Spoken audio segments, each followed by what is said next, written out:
o distanciamento mínimo que tinha que ser mantido. E o poder público, né, da cidade, do Estado, está lá para punir o banco que não fizer isso. Isso até faltou, me perdoe, Punir doutor as André. pessoas que não É, estão é seguindo. claro, eu observo e eu acho que isso que causou nas pessoas essa confusão.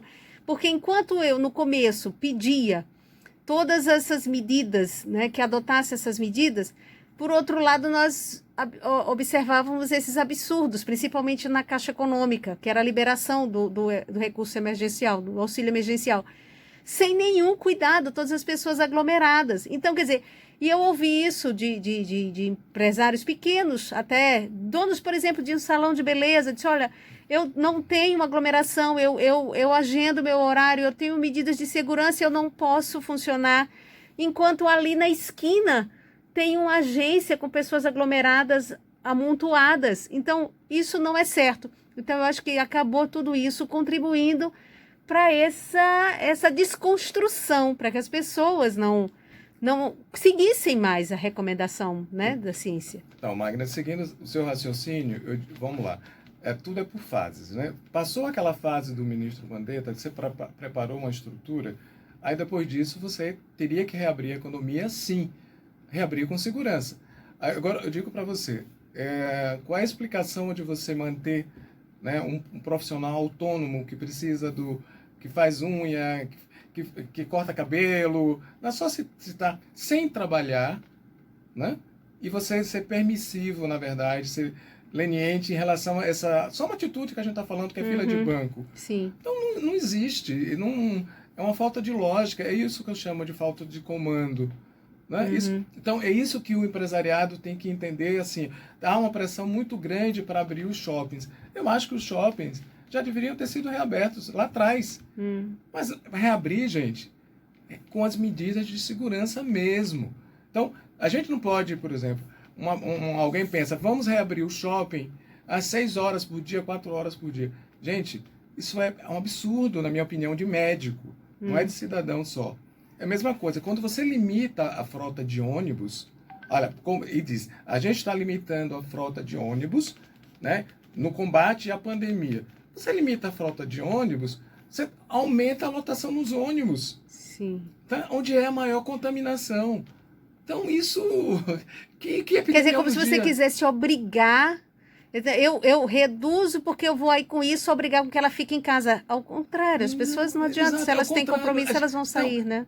O que as pessoas têm que estiverem me ouvindo, tem que dizer o seguinte, eu pergunto a vocês, assim, a curva epidemiológica no Brasil, ela está sendo tão longa por quê? Certo? Sim. É fruto do acaso? Não. Existe explicação para isso. Existe. Agora, é como eu digo, as pessoas também têm que reconhecer quando erram. Olha, errei, desculpe, né, eu mudei de posicionamento. Um exemplo muito clássico que a imprensa divulgou é o prefeito de Milão, na Itália.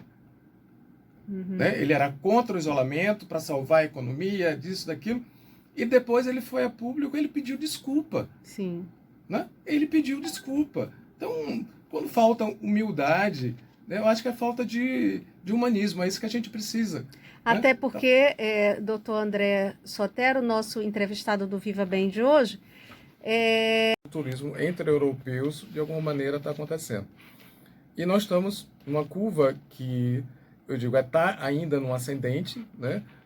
Como o Brasil é um país muito grande e existem diferenças regionais, mas a gente está numa curva bem diferente desses outros países. O Brasil e os Estados Unidos são os países que têm tido curva epidemiológica muito parecidas. E não é coincidência, né? Eu creio que isso se deve muito à política de enfrentamento à pandemia muito equivocada entre os dois. Então, essa curva muito longa, ela para mim é o maior prejudicial para a economia de qualquer região, para a vida, lógico, das pessoas, né? E você falou na atividade profissional, né, na atividade do médico, e eu sempre falo, a medicina só se faz na atividade de saúde com uma equipe multidisciplinar. Sim. Né? O médico sozinho não faz nada, isso envolve todos nós, eu digo, enfermeiros, psicólogos, fisioterapeutas, toda essa legião de pessoas envolvidas em dar saúde para as pessoas. eu repito, a curva prolongada aumenta a nossa exposição. Então, a cada colega médico que eu recebo a notícia de que contraiu a doença no exercício do seu trabalho, que foi para a UTI, é um dia de muita tristeza mesmo, é muita tristeza.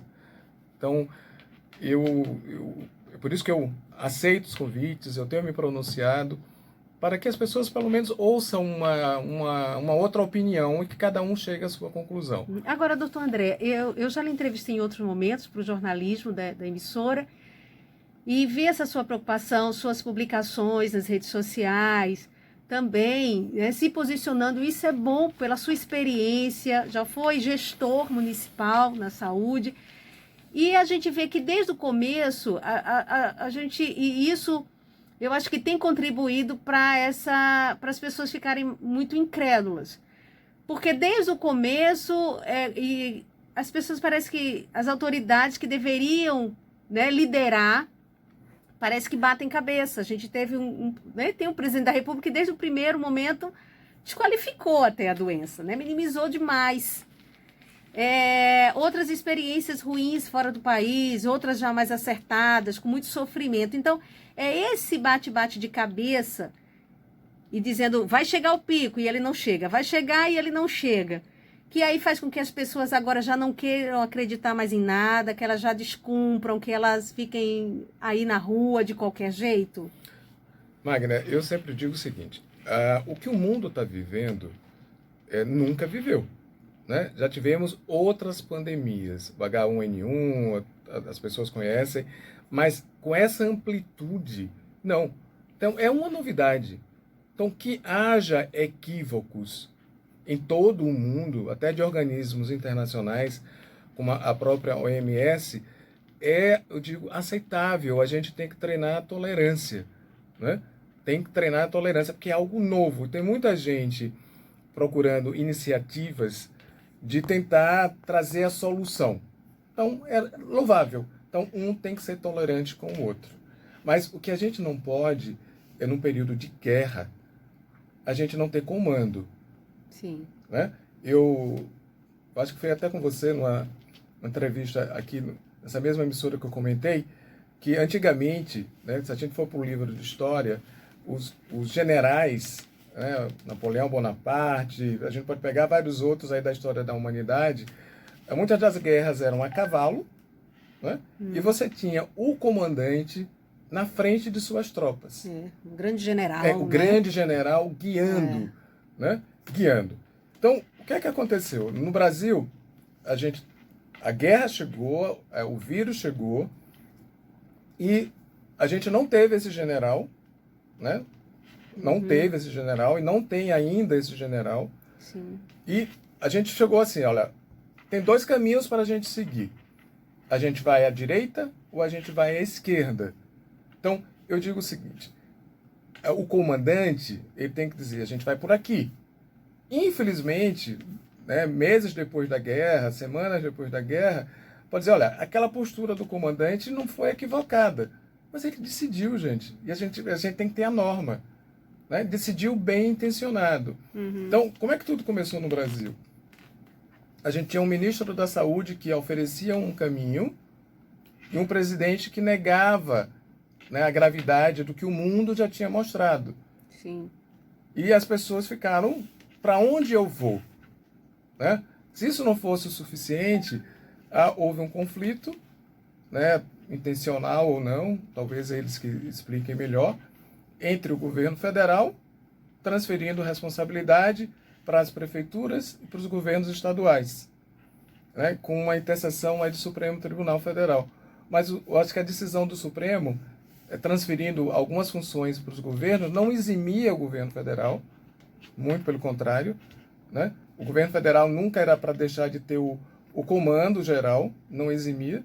E exatamente, eu imagino, não, eu tenho a certeza, que o Supremo Federal, quando tomou aquela decisão, foi diante de um posicionamento que eu julgo absurdo, né, do próprio presidente da República.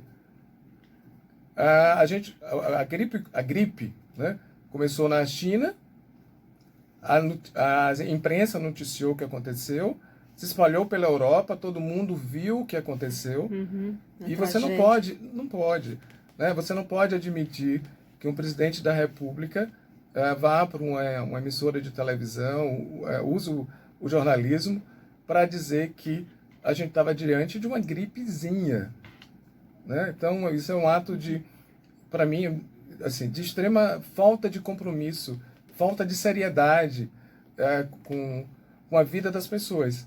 E, principalmente, assim, fazendo colocações não médicas.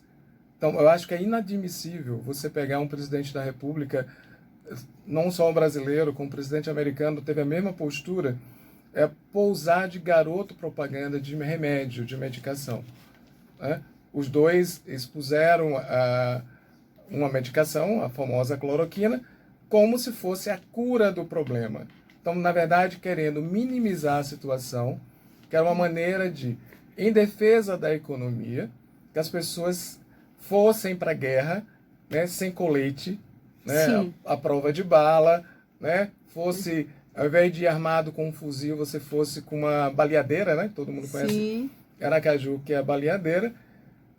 Então, isso é uma atitude, assim, totalmente irresponsável. Isso sem dúvida, uma atitude totalmente irresponsável. E toda a sequência do posicionamento do presidente da República a gente teve. Pois é, eu até aproveito, e é importante